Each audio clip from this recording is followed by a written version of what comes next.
Hello, I'm Scott Baxter. Pleased to meet you all. I'm going to be giving everyone an introduction to the sports betting podcast that I'm about to do. Before I start doing that, I'm going to explain a bit about the eye patch. It's temporary. I've got a growth on my eyelid and it's eye catching, so I'm wearing an eye patch to cover it up until I get it cut off, get rid of the eye patch. Video editing on the podcast is non-existent. I don't have any technology experience. I have an old computer, I have an old webcam, and I have an internet connection. That's all I've got. So the introduction is going to include a bit about myself, the experience that I've had of working in the gambling industry,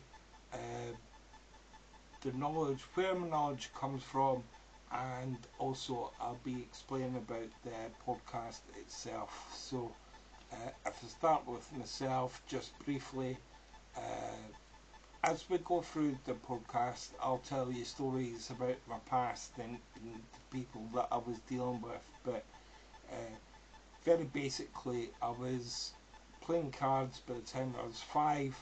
I was gambling on sport by the time I was 12.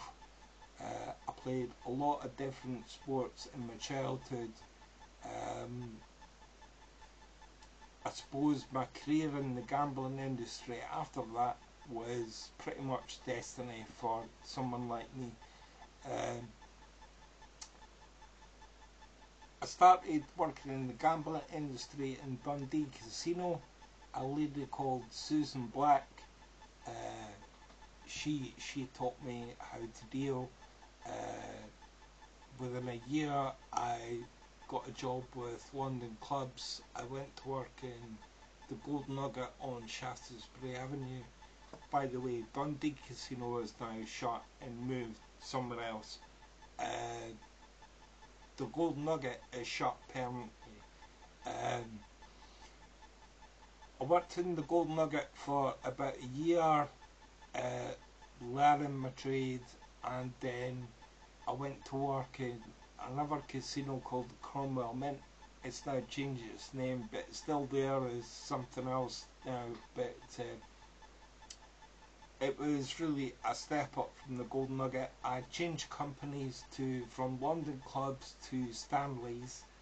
I started covering shifts at the Colony and Crockford's whilst I was at Cromwell Mint, and eventually I was transferred permanently to Crockford's, where I spent the majority of my time working in the casinos.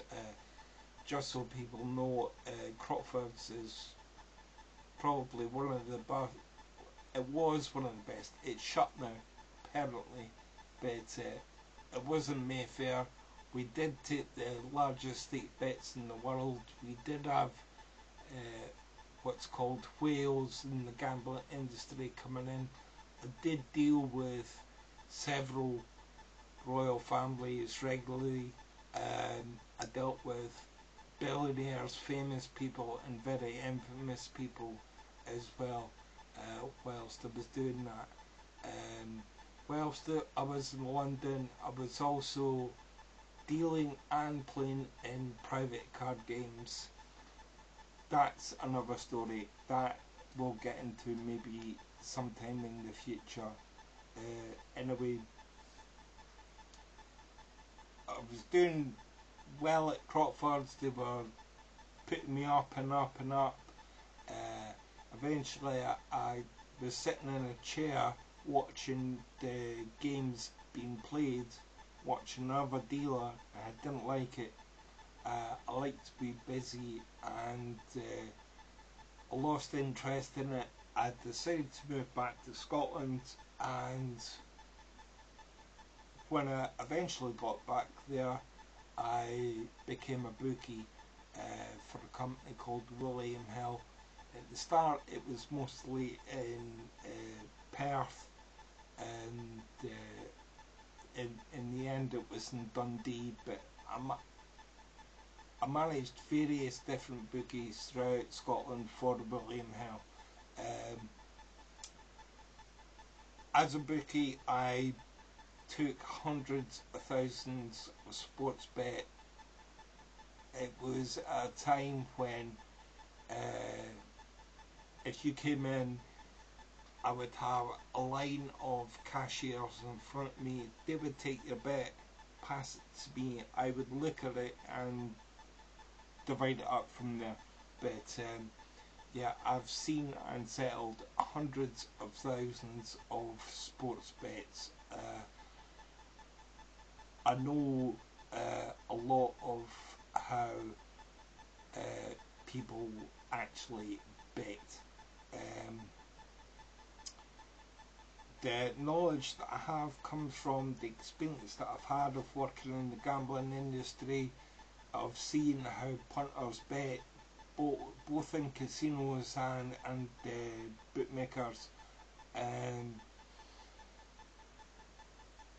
A lot of the knowledge that I have comes from colleagues that helped to teach me the industry. Some of it comes from some of the punters that I used to speak to, and it all comes together because I've been gregarious and perceptive. Nothing more than that. The podcast itself, the aim of the podcast is to help punters either lose less or win more. It's going to be for everyone throughout the UK, especially. I'm going to cover a lot of the UK sports. It'll cover international sports, and it's going to apply to everybody that bets on sport. Obviously, online nowadays you can bet on any sport from any country, so we all bet on the same thing. I'm going to be doing separate segments for US sports, US punters, and also want to do something for the Australian punters and New Zealand punters. Whether it's rugby league or rugby union, I really don't know, but it's going to come after the US sports. Once I get it started, the NFL started this weekend, so it's not a bet at the moment. Once I get it started, I'll decide further what we're going to do in Australia, New Zealand. So forgive me for looking down at the notes. It's going to include a lot of different things. US sports. It's also going to include about horse racing, and I want to say at the very start of that is I love horse racing. It's where I started betting on sport. Teach you some valuable things, but at the end of the day, it's not a bet, it's a gamble, and the sooner people realise that, the better, because it is a sporting spectacle, and it is a great day out for anybody. It doesn't matter if you're interested in horses or anything. It's just a great day out. They have great hospitality and everything. So just look down here. I will. I'm going to follow this podcast with me speaking about different things. So the first thing that we need to cover is going to be the difference between a bet and a gamble. It's really important. It's where everybody should start. I'm also going to explain a bit about the odds that I'm speaking about. You can either have decimalised or fractionalised. It really doesn't matter. But I'm also going to speak about value, staking, bankrolls, and importantly conditions. Um, I'll follow that with how to bet on sport properly. It's how to bet from a bankroll, and you'll need to know the difference between a bet and a gamble. It's really straightforward. Um, I'm gonna speak about upcoming sports events, and I'm gonna give you my opinion, just so that it gives you an example of what you need to be doing yourself. Yeah, I'm not a tipster. Um, the important thing of what I'm going to tell you is how to bet on sport properly. Uh, it's really easy. Um, I'll give you my opinion of what a bet is as some examples, and then once we do that, I'm going to explain to you how to calculate your performance, your betting performance, which is really important to know. Uh, yeah, sports betting takes time, effort, discipline, and patience. Um, it sounds really easy, but discipline and patience really isn't two things that everybody has. The important thing is that it doesn't require any degree, and anybody can do it. Um, yeah, I'll show you how to calculate your performance, your better performance. It's something that I'm going to do actually for the different nations. For example, I know nothing about US sports, but I'm going to cover the NFL, and I'm going to cover the NBA. And what we're going to do is we're going to calculate the performance of tipsters. So I'm on the lookout for tipsters coming up soon that we can calculate the performance, their performance, and see if we can use it. It's an alternative if you do this and you find you're not able to regularly achieve an average ROI that's positive. Um, your only option at that point is to use somebody else's opinion, but I'm going to be speaking about that in much greater detail. But to end this podcast, I want to speak a bit about gambling addiction. It's something that I've come across a couple of times face to face. It's not very nice, and the thing about the podcast is I don't want any part of encouraging people to gamble. Uh, Speaking about sport and sports betting, because it's what a lot of people do as their hobby.